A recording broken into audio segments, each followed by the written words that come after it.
Good evening, strangers. It's another strange Sunday. We're going to go and start this program off right and talk a little bit about what the Bible says about the water. We're going to dig into, there's been a lot in the news recently about something called USOs, unidentified submerged objects, which have kind of been talked about quite a bit online. But tonight we're going to dig further, and I think you're going to be surprised at what we found. We're going to dig deep into Isaiah. We're going to dig deep into Tim Gallaudet. We're going to bring up a little bit of Tim Burchett tonight, and, well, much more Morno. See you soon.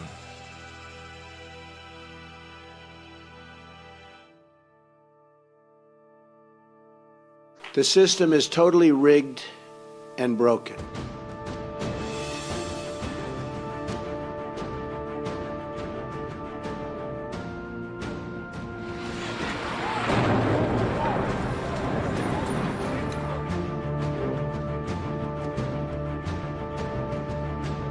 There's a whole fleet of them. Look on the ASA. My gosh. Demon spirits will declare themselves to be inhabitants of 5 distant planets in the galaxies that are coming to warn the inhabitants of planet Earth of the impending destruction of the planet. It is now 89 seconds to midnight. This is the closest the world has ever been. I still think these are what people call angels. I'm dying to know what they've got to say.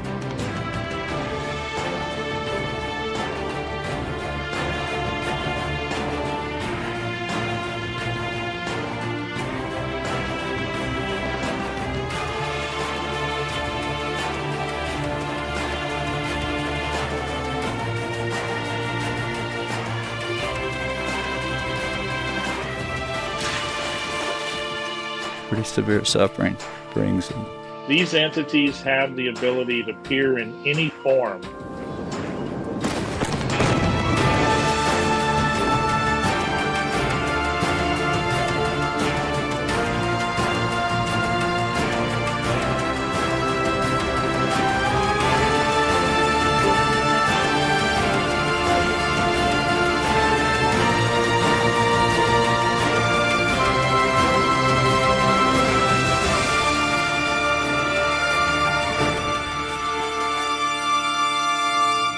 Good evening, strangers. Welcome to another Strange Normal. I think this is going to be one for the books tonight. If you have joined us and you're thinking, what in the world, this guy's off his rocker, well, I'm excited to tell you some fun stuff tonight. Make sure you hang around and hit that subscribe button, by the way. Hit that little bell icon, because I've noticed that things go and get out further when you do hit and hit these buttons, make a comment, do different things like that. So if that's what you want to do, you can help by doing that. By the way, if you want to have some, well, if you're in Florida at the end of this year, if you go into something called GYC, and you know what that is, Generation Youth for Christ, meet us there. We got an exhibit there, and we will be somewhere on that floor. They haven't given us the exhibit location yet, but it's going to be around the area, and we're going to be under. If you don't know already, we are Orion Media Ministry. So that is the umbrella of this whole thing that we do, from publishing to live presentations to this podcast. Everything falls under the nonprofit Orion Media.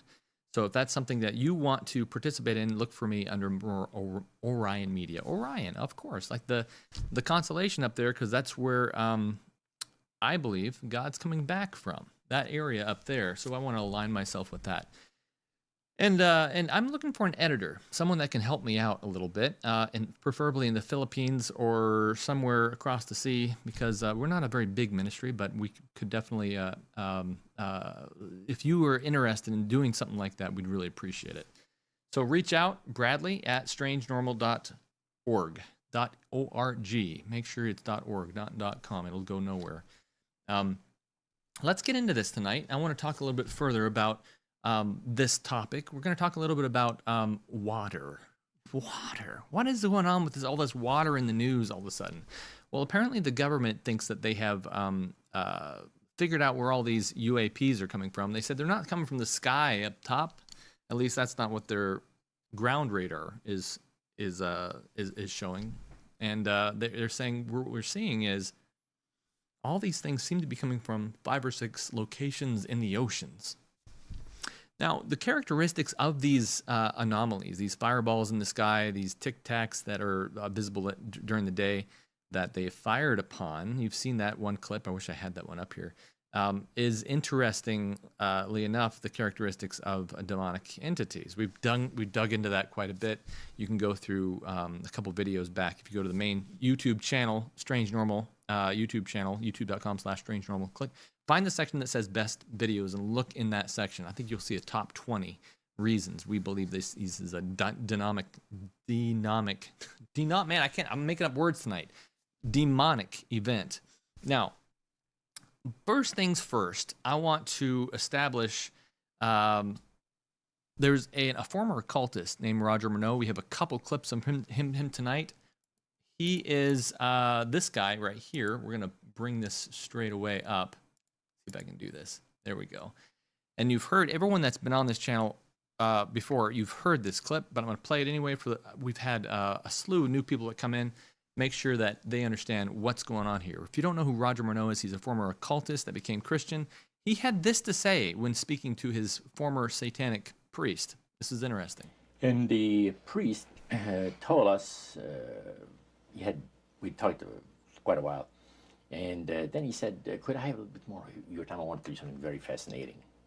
He says the grain plain, the master's grain plain, for harvesting the nations, for harvesting the multitudes of the earth into his cause, just before the close of the great controversy between the forces of good and evil.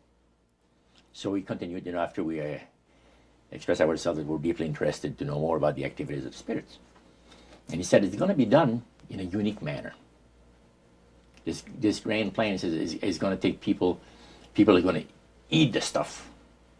Because he says spirits, demon spirits, will declare themselves to be inhabitants of far distant planets in the galaxies that are coming to warn the inhabitants of planet Earth of the impending destruction of the planet unless something seriously proper is done to avoid it. Okay, I'm going to pause it right there just for a second. We'll come back to Roger because he's got more to say about that, and I think it's relevant. But that's the gist of our understanding from him. Now, so I thought, where is this in the Bible? What's going on here? Well, it's Revelation 16, 13, and 14 talks about the spirits that go out from the devil himself, going out to all the kings and to all the world to ready them for the battle of the great day of God Almighty. This is what's happening right now. I don't believe it's getting ready for that. It's not that part of Revelation isn't happening right now, but it's preparing. We can see already the propaganda that's going out and that's happening. Now, what's interesting about this from the Bible itself? You know what? Before I even go into Isaiah, you know what? Let me show you something real quick. This was fascinating to me. I'm gonna skip. I'm all out of my line real quick. This is from someone I follow. This is her. This is from writings of Ellen White. This is really fascinating because this is what something she says. She says, furthermore, God has expressly forbidden the pretended communication with the departed spirits. That's called necromancy in the Old Testament. In the days of the Hebrews, there was a class of people who claimed, as the spiritualists today, to hold communion with the dead. But the familiar spirits, as these visitants from other worlds were called. They are declared by the Bible to be spirits of devils. Okay. So that was back in when? That was in the days of the Hebrews. Okay, so this is how they confused the Hebrews, the pagans back then, is they declared these things to be spirits of the dead that were actually from far distant planets in the galaxies.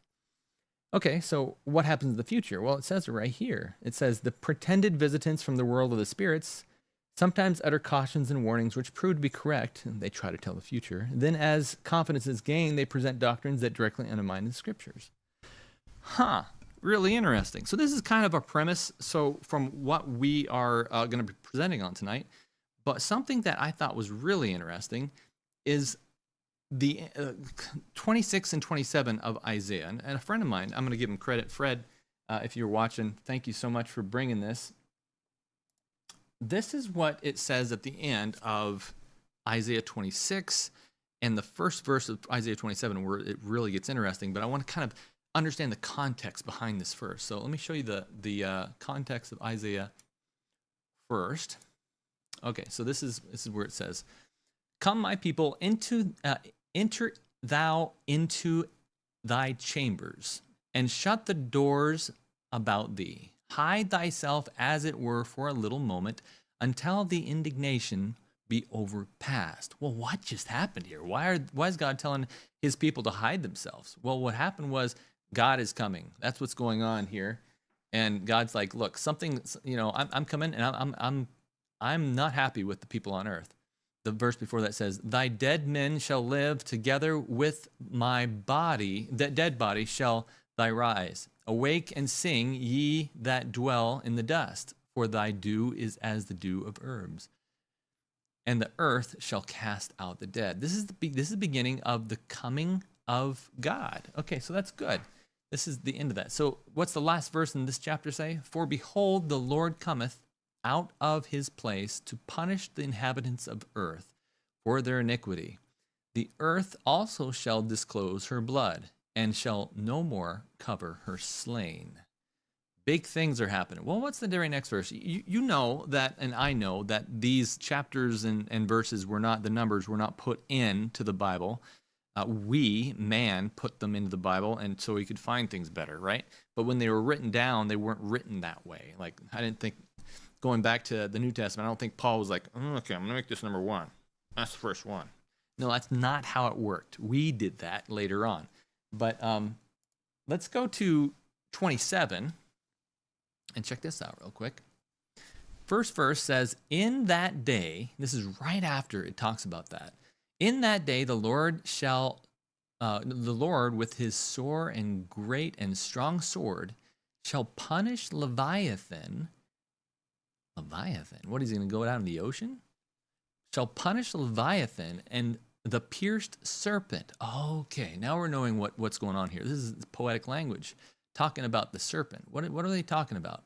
So he shall punish Leviathan, the piercing serpent, even Leviathan, that crooked serpent. He shall slay the dragon that is in the sea. So what is this talking about?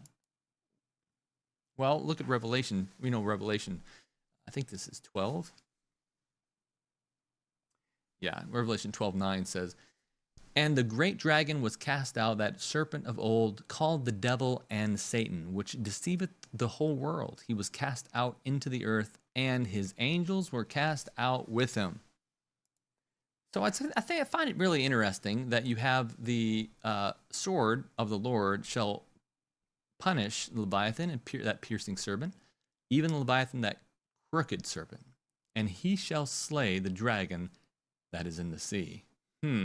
Why is it? Well, okay, could it be? I'm just saying.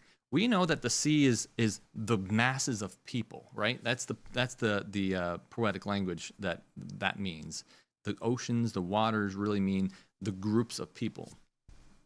But I'm just curious, I'm just interesting to me that this is saying that Leviathan that lives in the sea. Could it be that this is also referring to where these things go after the 1700s? Why do I say 1700s?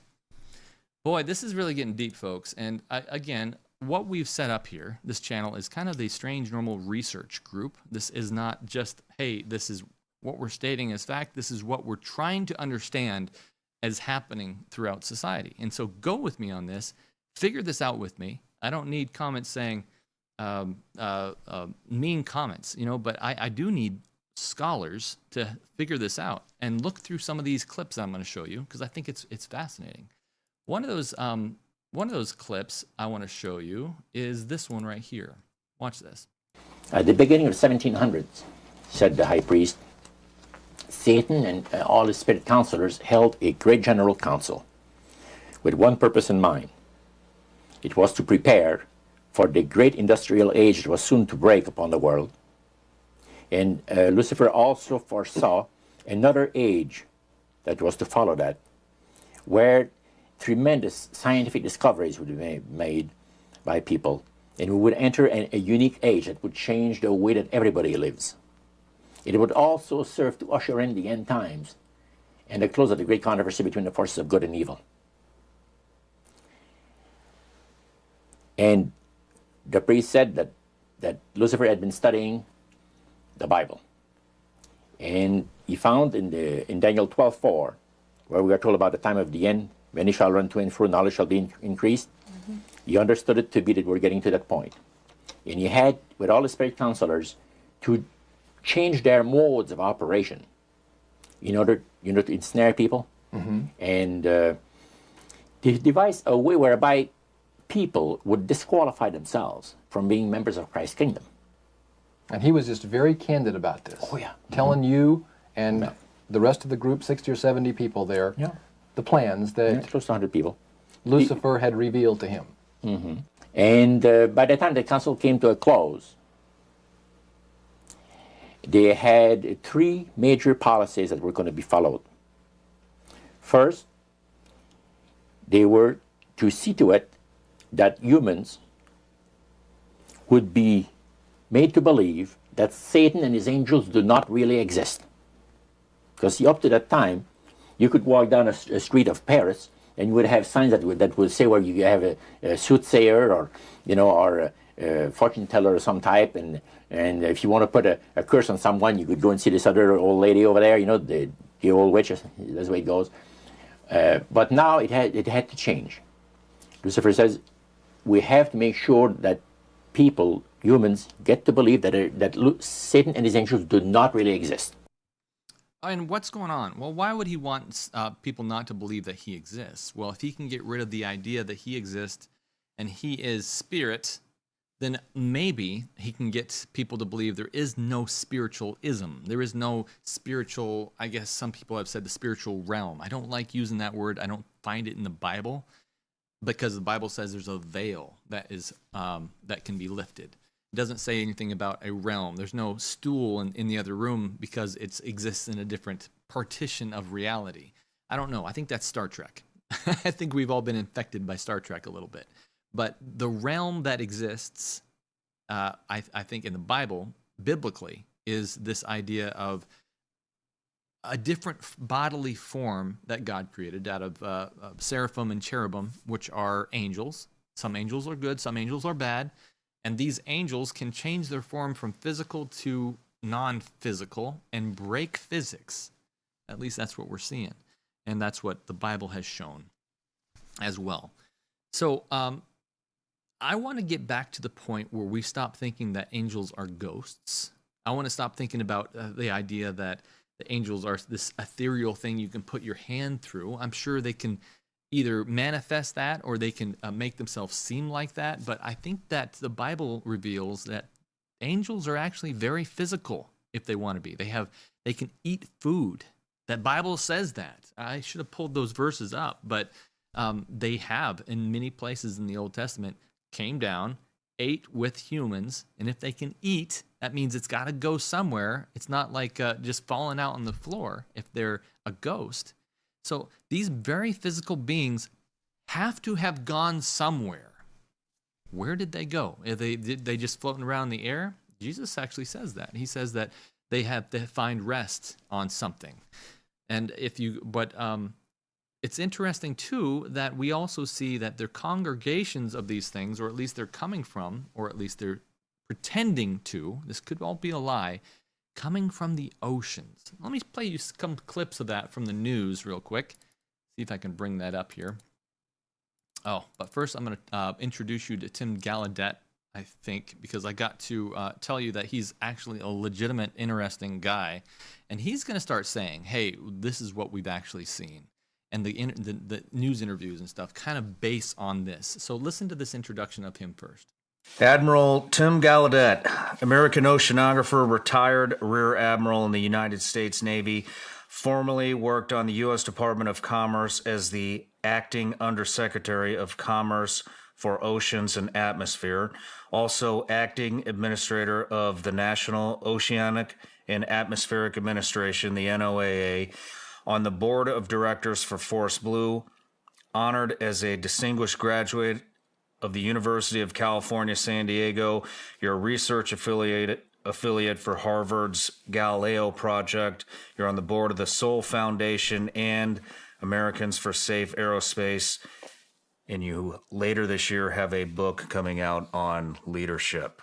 So is it possible that aliens have been living in our oceans this whole time? I never thought it would be possible I'd be reading that line on national television, but here I am. Joining us now is retired U.S. Navy Rear Admiral Tim Gallaudet. His new book, Holding Fast in the Heavy Seas, is out next spring. Admiral, great to have you on. So you say you know the exact ocean canyon we should be searching for underwater UFOs. Where is it? Why are you so sure about it? What we know is that the U.S. Navy has observed these phenomena going in and out of the ocean in Southern California repeated times. And so there are areas where that might be possible. We went and investigated one such area off Redondo Beach, an undersea canyon. But we have no evidence yet.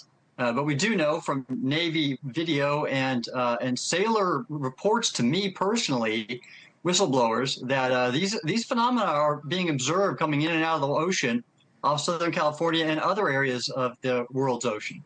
And to be clear, they're not just observed going in and out of the water, they're observed moving through the water at speeds that are unheard of and impossible according to everything we can do and we know scientifically.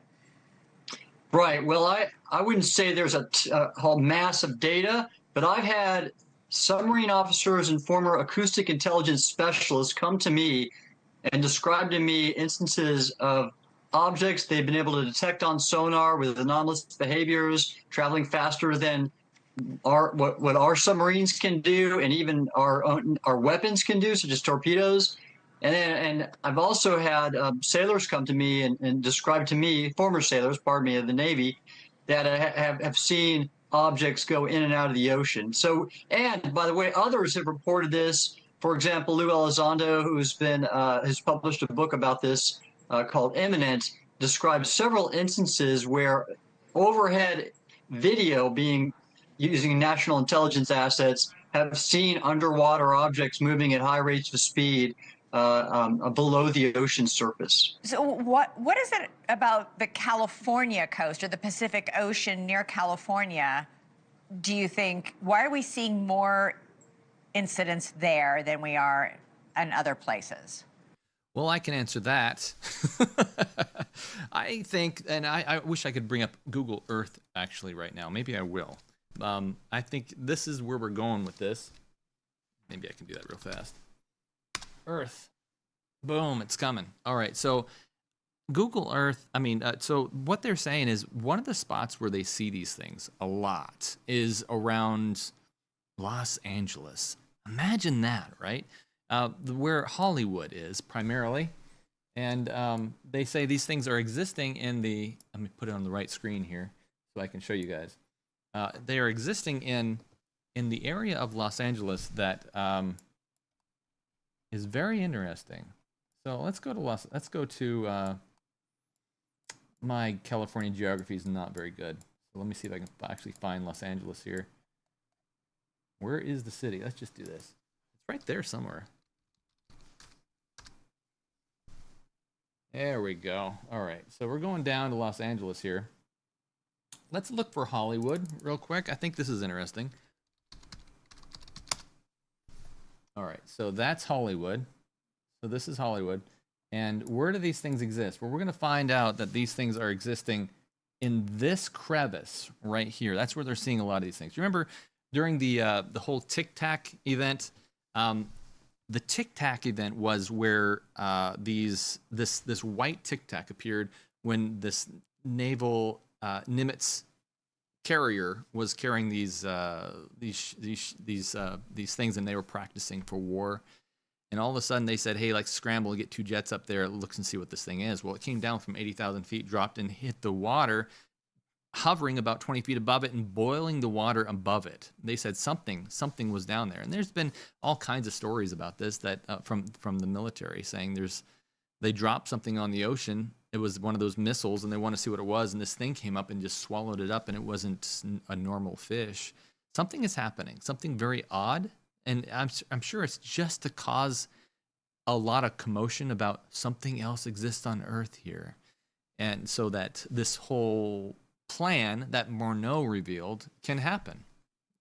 That's the long and the short of it. There's nothing beyond that. This is just a lie that's happening. But it's really interesting to understand what is going on here. So this crevice could be, I'm just saying it could be. That's all I'm going to say about that. Could be something. Let's finish further and see what he says about why it exists off of California real quick here.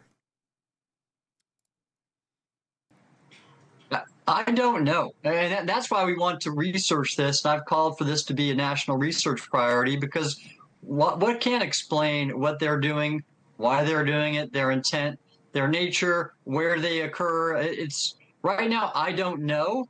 And the government's not releasing what it knows. And so that's what we've called for, and the folks that former national security personnel in this film, The Age of Disclosure, have all called for. You know, people might laugh when they hear that aliens or alien spaceships could be hiding in our oceans, but the reality is we don't know a lot about our own oceans. We've only explored 27% of Earth's oceans. We know more about the moon and Mars, the surface of the moon and Mars, than we do about our own oceans. If someone or something wanted to hide, there's no more perfect place. But you've done your homework, Elizabeth, because that's exactly right. We've only mapped the seabed of the ocean floor to about 25% of its total. We've not even explored 10% of the ocean volume. And yes, we know the surface of Mars and the moon to a better resolution than we do the ocean floor. So if there were any extraterrestrial visitors and that did not want to be seen, this is where they'd hide. Now, I will not be claiming that that's what these source of these phenomena are, because again, we don't have evidence yet. You don't know. We have reports of it, but like David Grush, for example, the UAP whistleblower who testified in front of Congress about this, but right now I've not seen the evidence, so that's what we're searching for. All right. Admiral Gallaudet, thank you so much for joining us. Really appreciate it. So I decided to go and find Tim Gallaudet's under oath presentation to Congress, because I want to know exactly what he said about this, because he just referenced it right there. And so this is that clip right here. Is it? Yes. Okay, here it is. I've had witnesses on submarines come to me and say they've seen on sonar data. Correct.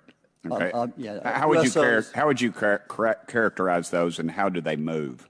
The one instance that was revealed to me was in the 80s on a nuclear-powered submarine, a ballistic missile submarine, that the object exhibited the characteristics of a Russian torpedo in terms of its speed of movement and closing rate with the submarine, and then it slowed and followed the submarine slowly in its wake for a period of minutes, and then rapidly exited the scene. And nothing that we know of and technology-wise could replicate that. To your knowledge, have any USOs ever outpaced our submarines? Yes, ma'am. At what magnitude? I don't have the exact speed, but again, a witness came to me, a credible former submarine officer who observed it on sonar data.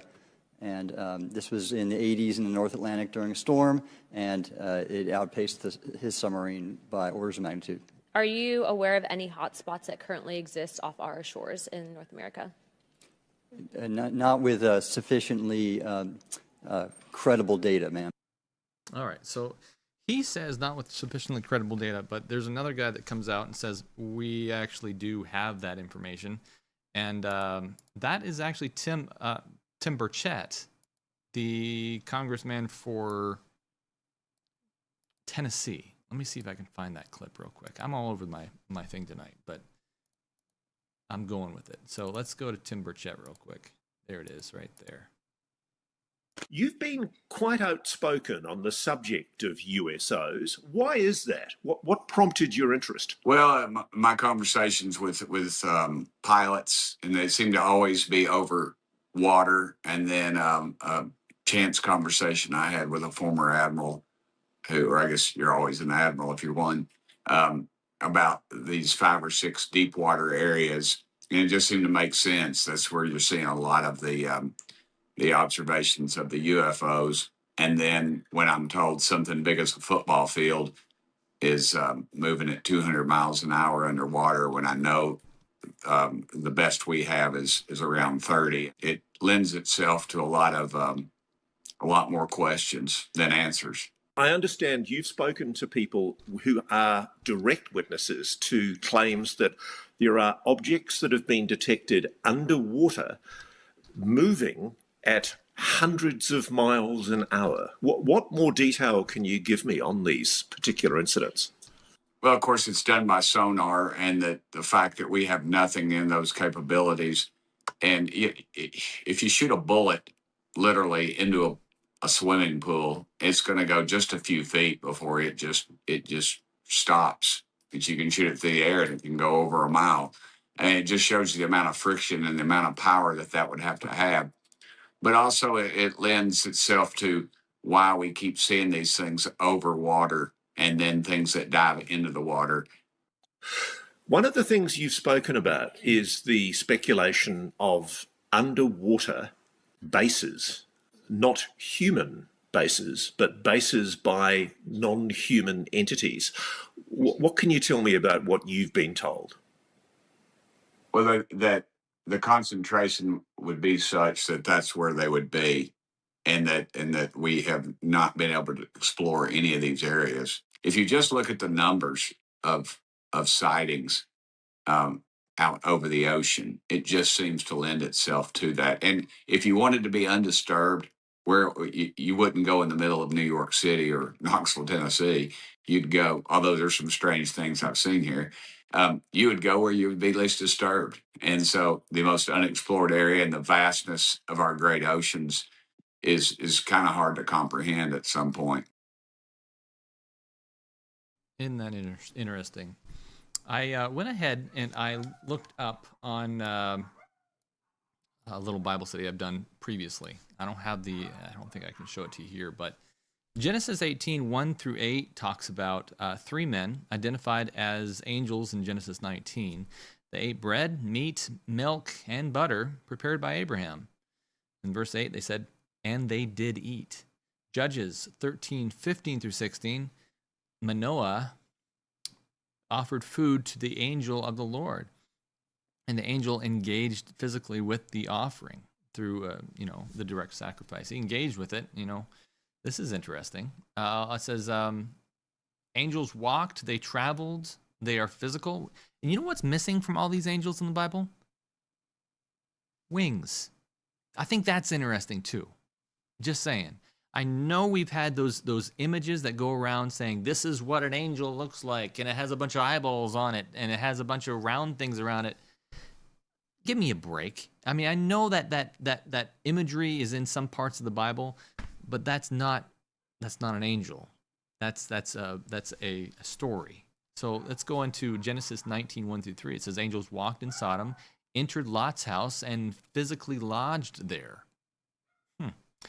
Genesis 19, 15 through 16, the angels physically grabbed Lot and his wife, grabbed them and said, the daughters by the hand, and pulled them out of the city.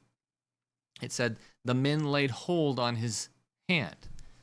Let's check this one. Angels are mistaken for human men in Genesis 18, 19 and Joshua 5. Genesis 18:2, Genesis 19:5, the man of Sodom attempted to physically assault the angels because they wanted to have sex with them. Apparently, they were human enough and good-looking enough that they thought they also had the places that would satisfy them. I don't know if I can say it on here. Joshua 5:13. Joshua encounters a man with a drawn sword. Do you remember this? I love this first thing because he's like, "Are you for me? Are you for my army? Or are you for theirs?" I mean, he had no idea. There was no lit up a thing about this at the time. They thought this was either something coming to kill me or it is one of my men. Later revealed as the captain of the Lord's army. Well, I think there's something interesting about that one that's beyond the scope about this, but we're going to let that rest for a little while. Angels physically strike, blind, and or destroy. In Genesis 19, of course, angels strike the man of Sodom with blindness, a direct physical effect. 2 Kings 19:35, one angel kills 185,000 Assyrian soldiers overnight. And Acts 12:23, an angel strikes Herod, resulting in bodily death. Angels touch, release, and manipulate objects. Daniel 10, it says, an angel touched Daniel, strengthened him, and spoke to him audibly.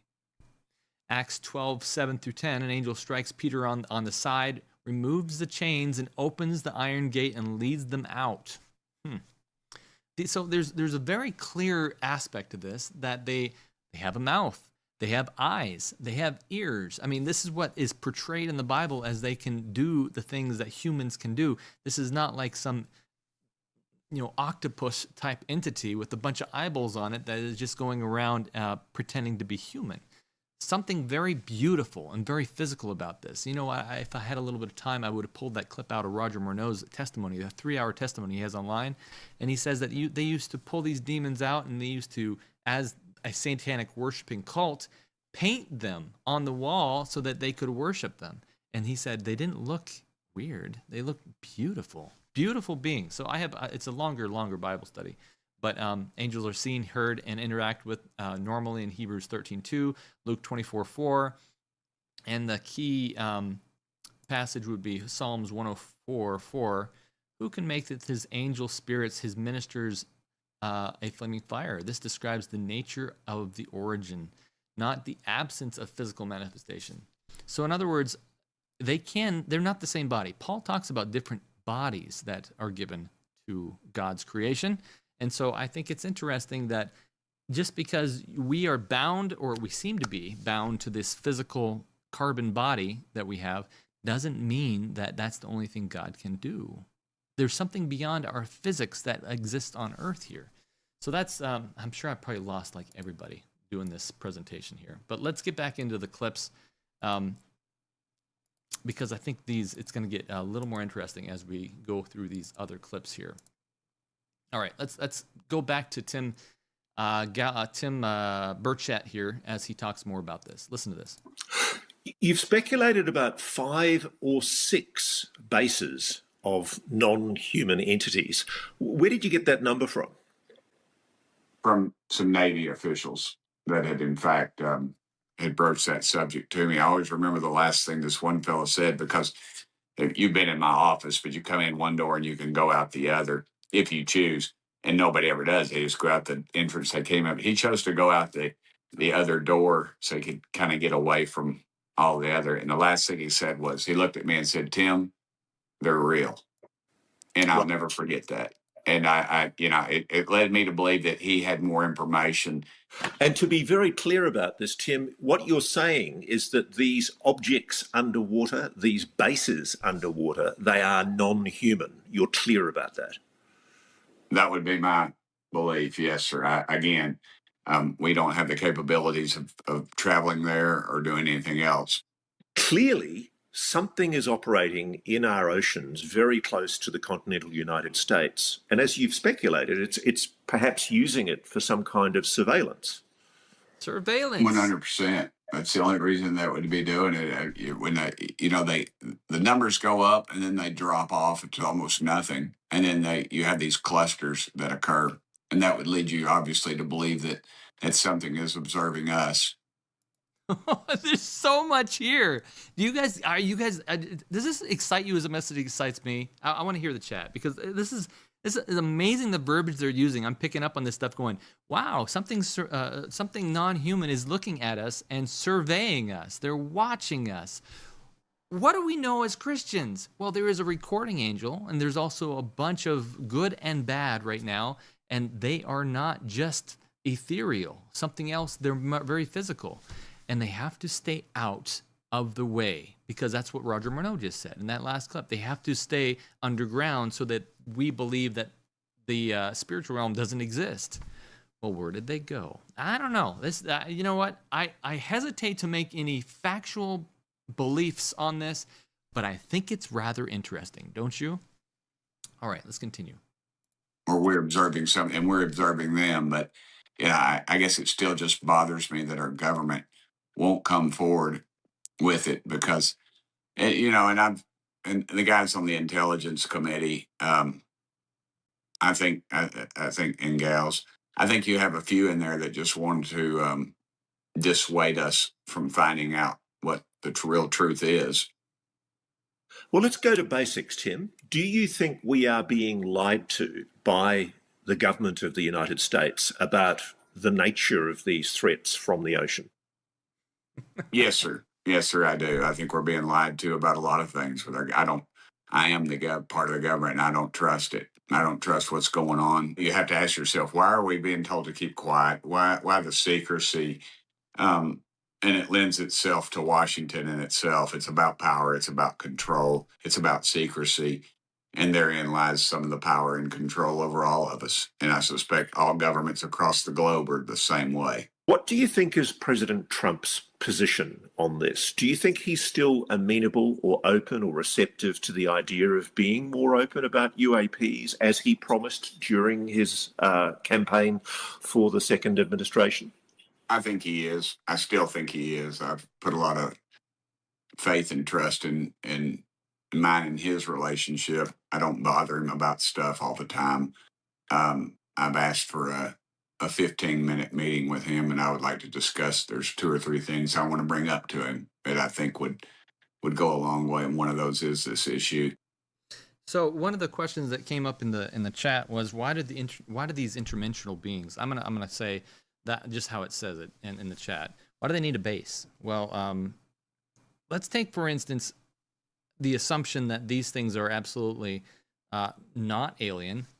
I believe they're not. There's no aliens out there. I mean, technically, I guess you could say an angel is an alien, like David Gates said on the podcast. But they're non-human intelligence, technically. But these angelic beings, every 100 years, on the 25 of the 100 years, like this would be the year that they did it, would have a meeting, and they would say, and this is what Morno said: every 100 years they come around, they have a meeting. Where would they meet? Well, probably somewhere, either up in the air. Do they have to be physical to have a meeting, or can they be hidden? Are they hidden from themselves? We don't know. We don't know that. We're not going to know them on this side of eternity. But something is interesting about this, and either they're pretending to be coming from one location that we can see, so that we say, oh, there's aliens on Earth, or they really do have to have bases, and where our technology is finally just catching up with the idea that something's out there. I'm excited about this. I don't know. I think there's more than one reason to be excited about this. The fact that things are coming to a head right now, and we are going home soon, and the fact that we perhaps are wrapping this whole thing up and getting done with this whole test, this whole experiment called Earth, is really exciting. All right, so next clip I have for you is they decided to go out there to the canyon and just look around. And so they introduce Tim Gallaudet talking a little bit more about it. This is what he says. Do I have it? Do I have that clip? Come on now. Yeah, here it is. News Nation is not a stranger to the Rear Admiral here. He was the admin of NOAA. He's has a doctorate in oceanography. And for these reasons, we'd like him to weigh in on what we're about to do here. So, Tim, thanks so much for joining us. We're here actually a couple miles offshore of Redondo Beach. And the information that you sent me about the Redondo Canyon, I'd like to ask you a couple questions about that. Well, so I did some research here in a fairly recent paper on the sedimentary processes in this region. Was published about 10 years ago here in Marine Geology. And this is a really interesting paper because these authors used all the modern instruments that are at our disposal. So we're talking what they call multi-beam bathymetry or multi-beam sonar, and also autonomous underwater vehicles that have side scan sonar on them. So they have some highly resolved data sets that are worth digging into. So first off, here's the big overview of the area we're looking into. You have Santa Monica Bay, and then it's got yet one canyon, Santa Monica Canyon, and then the Redondo Canyon, and then another view straight on is here. And so, yeah, there's a, oh wow. Look at the drop off. If I were a USO and I wanted to hide somewhere, this is a great place to do it. And you see the steep structures here on the canyon walls. Now, granted, there is one thing. These are very active areas, so they're often these turbidity flows or landslides underwater. So a lot of activity to conceal any movement by any craft. So this would be the place to be.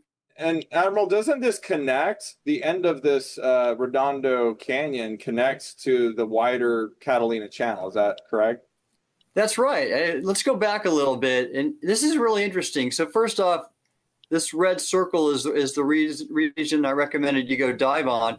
And you can see it. It just pretty much goes right to the offshore region, the Santa Monica Basin and Catalina Channel, where I showed you earlier. This is the area where a lot of UAPs have been seen by Navy ships and others. So yeah, it's basically it's kind of like a monorail route right into the region UAPs have been sighted. That's why I think it'd make for an ideal place of concealment, coming from offshore and going into this canyon.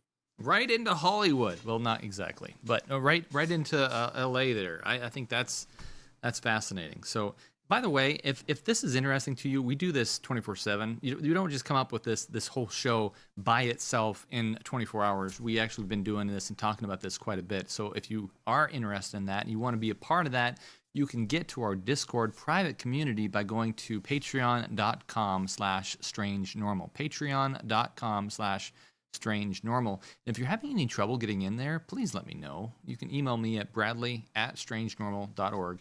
I'll help you out. Don't message me anywhere else. It gets lost. Messenger, Twitter, even Patreon messages are, there's so many ways that people message and I find them 2 weeks later.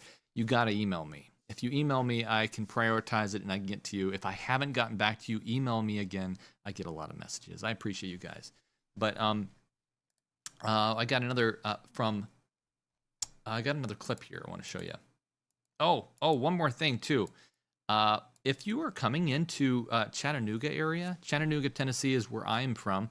I'd love to help you find a house if you're looking for one. So if that's something interesting to you, reach out to me. 423-749-0000 is my number. That is a direct line. Do not call or text that number for UAP or strange normal events. But if you're interested in real estate stuff, as I am, or if you are trying to find a good agent in your area around the nation, I'll help you find one.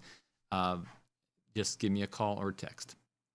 All right, let's get to the last one here. That is a little testimony about this from another sailor. This was fascinating to me. Thor Lysen is a boat captain who frequents the waters near Catalina Island. These lights started appearing up in the sky. Hard to find where the hell. Okay, where'd the third one go?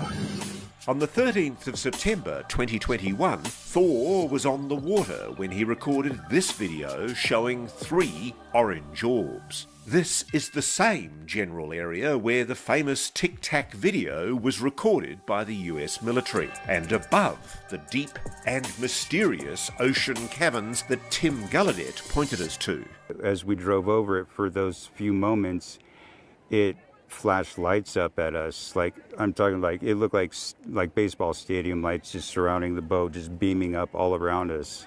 When you say drove over, was it already lit up and then you went over the top of it? No, or it wasn't it came up it, after you were over? It wasn't until we got directly over whatever it was when these lights came and just beamed all around the boat. Middle of the night, probably around 12 o'clock. So it lit everything up? Yeah. Could you estimate kind of what the radius, how big it was around the boat? I would say quite possibly half the size of a field. Of a football field? 50 yards? Yeah, about 50 yards. Wow. 25 in all directions. And sat there the rest of the night with a gun in my hand waiting for something to come creeping out of the water. I was that scared. Wow. Like, I don't get scared easy, but that was it was a moment. Now, this is a ridiculous question, but what would you tell people who said, oh, well, it's probably phosphorus and algae and the blooms we get, that sparkle? Yeah, well, the phosphorescence, I've seen it all my life since I live right here. I mean, you catch like a little mackerel that's like a foot long and it looks like it's 10 feet when you're catching it at night with the phosphorescence, and it glows a green color. Like I said, baseball stadium lights that were bright white beaming up from the bottom or however deep it was down there. I even got some information from an air traffic controller who said they had jets scrambled somewhere between here and the channel because I believe a pilot had witnessed something under the water. They said it was like the size of a city. All right, a light the size of a city, and so they went to check it out. So just know, well, you already know, you're not the first or the last to witness that type of phenomena. What it is, I don't know, but we're going to look into it further. Isn't that interesting? So I think it's something that's fascinating to look into.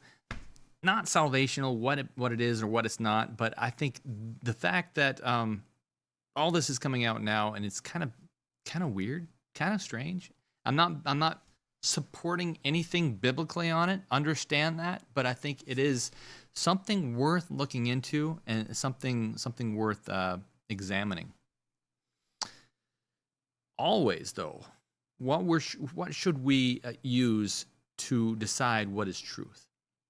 Nothing on TV, nothing that the spiritual realm has given us, but primarily what the Bible says, because the spiritual realm could be lying spirits, right?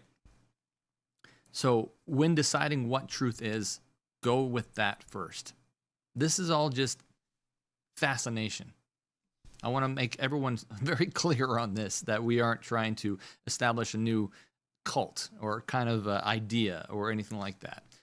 If there is something that I believe, it's what's in this booklet. And a lot of people have gotten this booklet this last week because I sent it out. If you have, please make a donation on the website because it takes money to reprint these things. And this is the third time I've sent out the booklets, and I barely got anything back. So I appreciate it, but I know a lot of you have given a lot in the first couple times, but we got to reprint these, and it costs tens of thousands of dollars to do that sometimes, and so it appreciate it if you do. But if there's anything that I believe, it's all based in this book right here. Go through it. It shows from the Bible, from Spirit of Prophecy, what are the last day spiritualism? What will it do? What are the 6 characteristics of it, and what are the current events that kind of show that? And right here in the crease, in the very center where the staples are, if you go back one page and start reading at the bottom, you can start to see some incredible quotes that talk about this stuff. And if you want to get that book, go to strangenormal.org, and you can find it right there on the front page. Click the link below the image, and you can fill out a Google form or Google request form. It's free, and I send them to you personally. I box them up, and I put the sticker on them myself. So if that's something that you would want from me, send them out to send to you, I will do that. In that box, we'll have a little flyer showing how you can donate if you want to contribute. If you thought these are a bunch of baloney, I don't care. That's great. If you thought they were worth something, please help us continue to spread this message. It's very interesting what's happening here, and I think this is prophecy fulfilling right out of Revelation 16. So, it's going to be a short show tonight because we had quite a bit of videos come out today or this last week, and I've been trying to produce a lot more. So if you appreciate those, go watch those, because they are not just on water like we had tonight, but they are on all current events that are happening right now and that you might have missed. All through this last week, we got tons of information coming out. And since we are going to GYC this year, meet us there. Join us at our booth, and also tell your friends. Say, hey, go get a picture with Bradley at his booth, or go get I'm gonna have T-shirts, I'm gonna have stickers, I'm gonna have what else is gonna be there? These booklets, all kinds of stuff to give away, and so you're gonna want to get a couple things if you're there, and come say hi, and get ready for a picture because I'm going to take your picture and put it online. So, all right. I think that's it for tonight. Let's continue to go and spread the truth. So let's pray. Father God, thank you for this night. Thank you for this time that we've spent together to go over these interesting things that are happening in our life.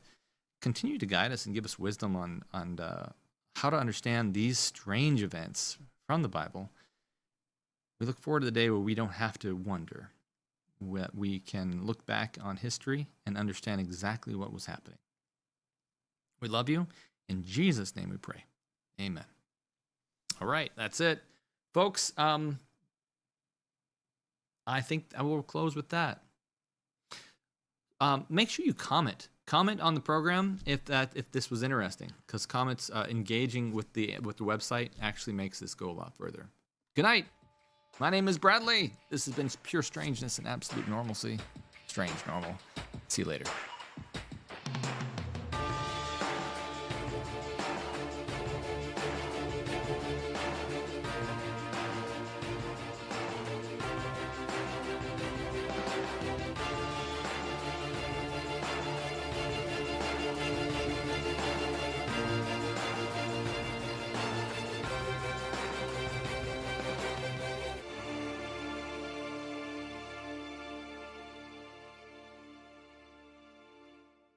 You're watching Strange Normal, where the truth is the truth.